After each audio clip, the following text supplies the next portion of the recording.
spooky, squelchy, slippery, sneaky snakes. Terrible, toothy, terrifying, twin tigers. That's alliteration. Obviously, when the first sound is repeating in words, it's a really good skill if children can start to hear when that's happening. And it's a great launch pad, one of the many skills they need to then learn to read letters and words later on down the line. But a lot of preschool teachers find teaching alliteration really challenging. Very difficult, children just don't get the idea, and they don't really see what the point of it is anyway. If this sounds like you, I hope this video will come to your aid. I have broken down my favourite 7 super simple alliteration activities, and I'll show you exactly how to do all of them. These alliteration activities are absolutely astonishingly amazing, I promise. And if you stick around for the end of the video, you'll hear my extra bonus top tip that you do not want to miss. So let's get cracking. 7 alliteration activities to try. Okay, activity number 1. This is a true beast. Definitely try this one out. Also, it's really good, this one, for getting the children active, moving about, bit of music as well. What you do, however many children you've got, get them all to stand up, and you put on some pumping disco tune of some description. Ideally one with no words is good. I'm going to put one on now. And then what you do, you pick a sound. Something like S is a good one. We're going to go for S. And what you do is you just say words that start with the sound S, and you chant them to the beat of the music over and over again. You can do actions as well. You can just like make them up. So if it was the word see, you could go like this. Or if it was sun, you could go like this. All that kind of stuff. Just to make it a bit kind of multi-sensory and get them active. So here we go. I'll put some pumping tune on. Let's do some words, things like sun, sun, sun, sun, see, see, see, see, ski, ski, ski, ski, Superman, Superman. And it really is that simple. If the children can think of their own words, fantastic. Let them have a go at that, and they can do all the actions, and you all join in. But if they can't, just get them chanting the words, and you give them the words, and they just do all the actions. So yeah, happy days. Okay, activity number 2. This is a good one that's linked to the last activity we did, but in this one, it's a bit of early writing as well, which is quite exciting. What you need for this is a big surface. Think something like big wallpaper on the ground would be perfect with big pens. Or you could use something like big chalks on the floor, on the concrete, something like that. Anything like that, fantastic. You also need some kind of pumping disco tune again. And what you do in this one, it's a kind of writing sounds to music kind of idea. What we're going to do, we're going to pick a sound. We're going to go for S again. So it's a nice easy one to go for. What you're going to do, put music on, and then you're going to think of words that start with that sound. Like, might be spot, for example. And the children are going to try and draw whatever it is that you say. And just try and think of things that they can easily represent with just a few simple lines and dots. So for example, spot could be like, this kind of stuff. They just do dots to the music going spot. Spot. It could be something like a slide, like this, slide, or squiggle, all this kind of stuff. Anyway, I'll do a bit of a demo. Here we go. Put some music on, and then to the music, just do what I've just shown you. A bit like spot, spot, spot, spot. Let's go for slide, slide, slide, slide. Slide, try squiggle, squiggle, squiggle, squiggle, sun, sun, and all that kind of stuff. And it is as simple as that. Okay, this next game is one of the all-time great alliteration games, so definitely have a go at this one. All you need for this is some kind of train, and some kind of bag or a box, and just a few jungle animals, not real ones, like plastic or wooden jungle animals would be great as well. This is fantastic for any children that love trains, and often loads of 3, 4, 5-year-olds are obsessed with trains. So it's a good thing. And this is Toby Train. And there's a chant. The chant goes like this. Toby Train, Toby Train. What did you see today? Teach them all the chant and then have a look in the bag. And basically, Toby the Train, he goes around the jungle. He's a jungle train. And there's all sorts of jungle animals in here. And what you do, take out a jungle animal. For example, we have the snake. And what you do, you think of words that start with the same sound, snake. Things like slippery snake. It's a sneaky snake. It's a special snake. snake, and all that kind of stuff. If the children think of their own words, amazing. That is fantastic. It's not essential. If they can't, you just think of some and get them all just to join in. That's kind of what it's all about. Then get another one. Let's go for this one. We have a crocodile. It's a cunning crocodile, a clever, crafty crocodile, all that kind of stuff. Let's just do one more. We have this one. We've got a toothy tiger, a terrible, toothy, terrifying tiger, and all that kind of stuff. Once again, just get them all, just saying the words, re-emphasise the sound. The more you emphasise it, the better. Okay, when you got them all out, and probably just something like three or four is all you need. Put them back in the bag. Get them all to sing the chant again, the Toby train, what do you see today, all that kind of stuff. And then, this is the tricky bit.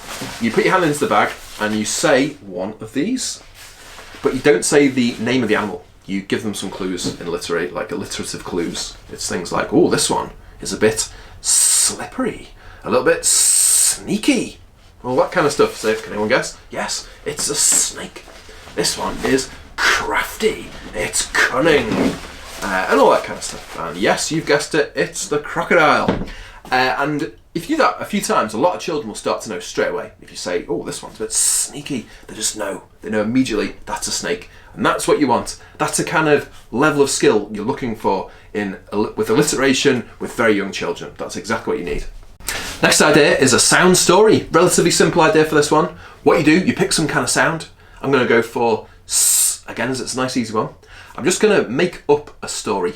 It's going to have loads of S sounds in it. Things like sausage or seaside, that kind of stuff. The children are going to be listening. You tell them, if you hear a S in the story, put your hands on your heads, like that. So, let's have a go.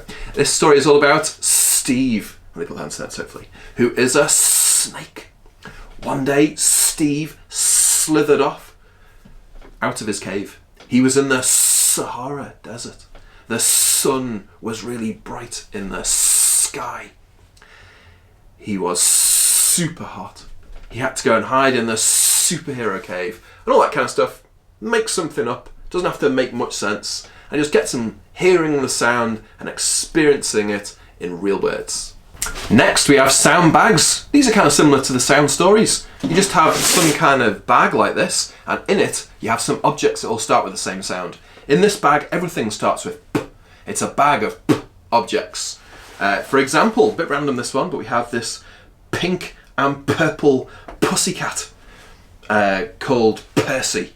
It's got massive purple pupils for some reason, and he's going to go on an adventure and see what else he can find in the magical bag. Wow, for example, he has his friend Polly. Polly is a parrot. The easy way of doing the game, just say what it is. Like if it's a pig, just say pig, and get them all just to say pig, pig, pig. If it's a parrot, go parrot, parrot. But you can also extend the game by thinking of other words that start with P. Like it's a pecking parrot. She loves pecking peanuts. She sits on her perch, and all that kind of stuff. If the children can think of their own words that start with P, happy days. We'll look at a couple more. Just some random objects in here. There's things like a pink and purple pot. It's got polka dots on. It's a plastic party pot for pouring. Let's have a look at one more. Got to show you these. These are great fun. These. We've got a pair of plastic, puny, petite, porky pigs. So all that kind of stuff. Just a few random objects in the bag, and away you go. I do love a bit of loose parts. So number 6 is loose parts characters.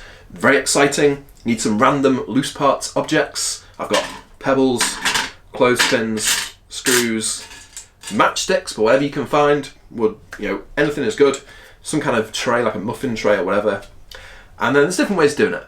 This is a random way, but this is one of many. I've got today a cake base. You may have seen one of these.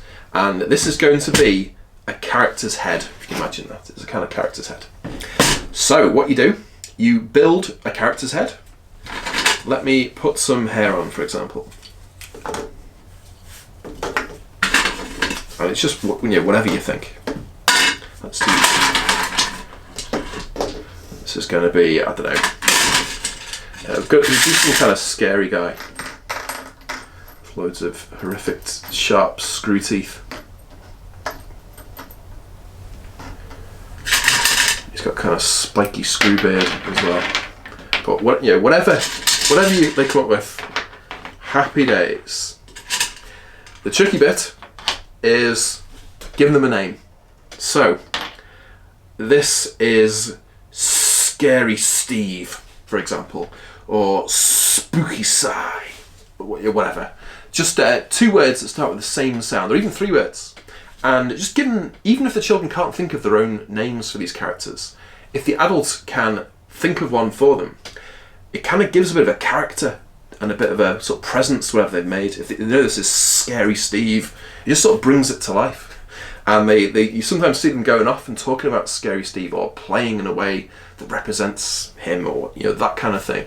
So even if they can't think of the word, which is tricky, still just give them a name yourself and get them to kind of join in. There are loads of great superhero books around. This is an absolute beast, so this one, Superhero ABC by Bob McLeod. This one goes through the entire alphabet, and there is a superhero for every single letter of the alphabet. For example, here's A. Let's have a look at G, because this is a really good one. G is Goo Girl, and this book really goes for it. It really emphasises the sound and repeats it over and over again. Let me just do Goo Girl. She shoots great gobs of goo at gangsters. She wears goggles and gloves. She grins and giggles with glee. So just great for just experiencing repeating sounds over and over that children can join in.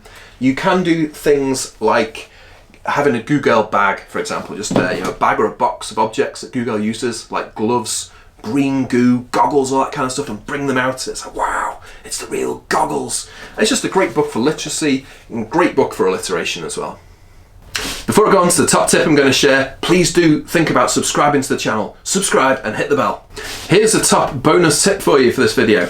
It's go in order of difficulty. You want to start as easy as you possibly can with alliteration, with games where children are just kind of joining in and just sort of, they can kind of hear something a bit weird is happening.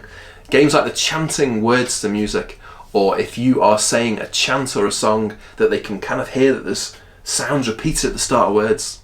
Games where they're coming up with their own alliterative words are far harder. The ones like the loose parts characters before, those are the hardest alliteration games. So do those towards the end when they're getting good at alliteration.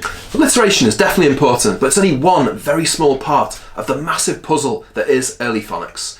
If you want to learn a lot more about how to get children ready to take on the challenges of reading later on, then I would recommend you take a look at our online course. It's called the Phase 1 Phonics Tool Bag. It's an all-in-one system of games, resources, ideas, training, and everything you could possibly need to get children started with early phonics, alliteration, blending, segmenting, listening games, all that kind of stuff. There's at least 150 games and ideas that you can draw from and explain everything in the package, how to do it, what the impact is, and just everything is there for you to make it work.